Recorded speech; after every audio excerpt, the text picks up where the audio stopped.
You feel it the moment the order confirms, or the bag leaves the counter and lands in your hand. A small lift, almost like relief. Watch it closely, though, and you will notice something strange. By the time you get the item home, the lift is already gone, and a duller, quieter feeling has taken its place. You paid full price for a peak that had already passed before you finished paying. Before we go any further, this video is for educational purposes only. It explores documented neuroscience and behavioral research on reward and decision-making. It is not medical or financial advice. Always consult a qualified professional for your specific situation. Here is the strange part people rarely notice. If the pleasure of buying something came from having it, the feeling should last about as long as you have it. It does not. Think about the last package you tracked online. The checking, the refreshing, the small jump when the status changes to out for delivery, all of that carries more charge than the 5 seconds of actually tearing open the box once it arrives. The feeling is heaviest in the run-up, in the scroll, in the seconds before you tap confirm, and it thins out almost as soon as the thing is actually yours. That timing is not a coincidence, and it is not a personal failing. It is how a very specific brain signal is built, and that signal has been mapped down to individual neurons, decades before anyone thought to point it at a shopping cart. Start in a laboratory in the 1990s, with a monkey, a squirt of fruit juice, and a light. The neuroscientist Wolfram Schultz was recording from dopamine neurons while the monkey learned a simple pattern, that a light reliably predicted a small reward of juice a moment later. Early in training, before the animal understood the pattern, the reward itself made those neurons fire. Once the monkey had fully learned it, something changed. The neurons stopped firing much for the juice. Instead, they fired for the light, at the exact moment the reward became predictable, rather than at the moment it actually arrived. The signal had migrated backward in time, from the payoff to the promise of the payoff. Schultz published the full account of this research in 1998 in the Journal of Neurophysiology, and the finding at the center of it is precise. Dopamine neurons, he wrote, are activated by rewarding events that are better than predicted, remain uninfluenced by events that are as good as predicted, and are depressed by events that are worse than predicted. Read that sentence again slowly, because it is the whole mechanism. A reward that arrives exactly as expected gets almost no signal at all. The neurons already spent their response on the anticipation, back when the outcome was still uncertain. And when the outcome turns out worse than predicted, which plainly includes an expected reward simply failing to arrive, the signal does not just stay level. It drops below its resting activity. The same circuit that lit up for the surprise of getting something now dips for the surprise of not getting it. Schultz called this a prediction error, and he noted that by signaling rewards this way, dopamine responses carry the formal signature of a teaching signal, the kind reinforcement learning theories had proposed on paper years before anyone recorded one firing inside a living brain. The system was never built to reward you for having things. It is built to reward you for being surprised, and only for exactly as long as the surprise lasts. Now bring that mechanism out of the lab and into an actual shopping decision, made by a person instead of a monkey, with a credit card instead of a lever.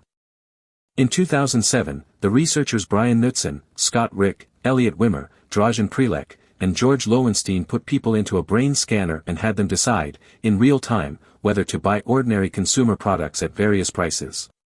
Their study, published in the journal Neuron under the title Neural Predictors of Purchases, tracked activity when a product appeared, then when its price appeared, then at the moment of choosing to buy or pass. The nucleus accumbens, a region dense with dopamine activity and central to the exact circuitry Schultz had mapped in the monkey, activated when a product a person found desirable appeared on the screen, and it did so prior to the purchase decision itself. The anticipation of the product, not the act of owning it, was what the reward circuitry answered to. At the same time, an excessive price activated a different region, the insula, and deactivated the mesial prefrontal. And here is the part that matters most.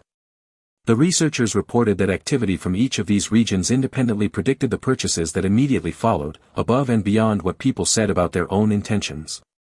In a measurable sense, the brain was placing the order before the person had consciously decided to. Put the two findings side by side and the shape of the loop becomes visible. The reward signal peaks at the moment of wanting, while the product is still just a possibility on a screen or a shelf. By the time the product is actually in your hands, the prediction has already resolved. There is no error left to signal, so there is very little reward left to feel. The high was never really about the object. It was about the gap between not having it and expecting to have it, and that gap closes the instant you pay. This is also why browsing without buying can feel satisfying in its own right. Scrolling through listings, filling a cart you never check out, comparing near identical options late at night, all of it can lean on the same anticipatory pull the researchers measured, even when no activated at the sight of a desirable product. Prior to any decision, the circuitry does not appear to require a completed transaction at all. It only requires the sense that one is still possible. Which raises an obvious question. If getting the thing does not deliver much reward, why does the wanting come back so quickly, sometimes within days, aimed at something else entirely? Part of the answer is that wanting and liking are not the same system, and they do not always move together. The neuroscientists Kent Berridge, Terry Robinson, and Wayne Aldridge laid this out in a 2009 review in the journal Current Opinion in Pharmacology. They used the word wanting in a specific technical sense, meaning incentive salience, a form of motivation that promotes approach toward a reward and pursuit of it, with its own distinct psychological and neurobiological signature. That is separate from liking, the hedonic impact, the actual pleasure a reward delivers once you have it in hand. Their review is direct about dopamine's role in keeping the two apart. Suppressing the brain's own dopamine signaling reduces wanting, but such as amphetamine, can amplify wanting without amplifying liking at all. The two systems can be pulled apart from each other, cleanly enough to measure separately.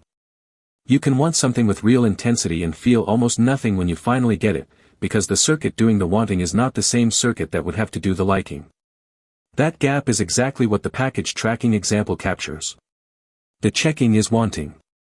The unremarkable 5 seconds with the actual box is what liking was supposed to deliver, and often quietly does not. Set the three findings side by side and the loop stops being mysterious. The signal that draws you toward a purchase is a prediction error, and prediction errors run out the moment the prediction comes true. The brain scan shows the reward centers responding mainly before the purchase, not after. And the wanting that pulls you toward the next item is generated by a system that does not require the last item to have delivered any real satisfaction at all. None of this requires anyone to trick you, though it is not hard to see why a countdown timer or a limited stock warning are such common design choices. They sit inside exactly this anticipation window, on purpose or not. The loop runs on its own, built into reward circuitry that evolved for a world of scarce, uncertain food and mates, not a world of one-click checkouts and next-day delivery. A word on what this does and does not mean. It does not mean wanting things is a flaw, or that every purchase leaves you empty. Plenty of purchases are followed by real, lasting satisfaction, especially ones tied to experiences, relationships, or long-term use rather than the moment of acquiring. Pattern in reward circuitry, not a diagnosis for any individual, and feeling a rush before a purchase is not evidence that anything is wrong with you. Everyone's reward circuitry runs on roughly the same prediction error logic. What differs between people is how often they end up chasing the anticipation itself rather than sitting with an outcome once it arrives. What the research gives you is a specific, testable claim about timing, not a verdict on your character. If you want to check it honestly, notice where the feeling is strongest the next time you are deciding whether to buy something. Is it in the anticipation, or is it in the use? Here is the deeper point. We tend to describe shopping as a reward for having earned something, a small treat for the self. What the neuroscience actually shows runs closer to the opposite. The reward is mostly for the not yet, for the gap that is about to close. Once it closes, the circuitry that built the anticipation does not linger to enjoy the outcome. It moves on and starts scanning for the next gap to open. The object was never quite the point. So here is a question worth sitting with before you leave a comment. Think about the last thing you bought that you were genuinely excited about beforehand. Was the best part actually owning it, or was it the day or two before, when you were still picturing it?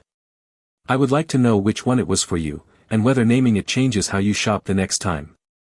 And in the next episode, we look at a different kind of gap, the one between a number you glance at for a split second and the number you end up believing is fair. It is called the anchoring effect, and once you see how it works, You will notice it on every price tag you look at.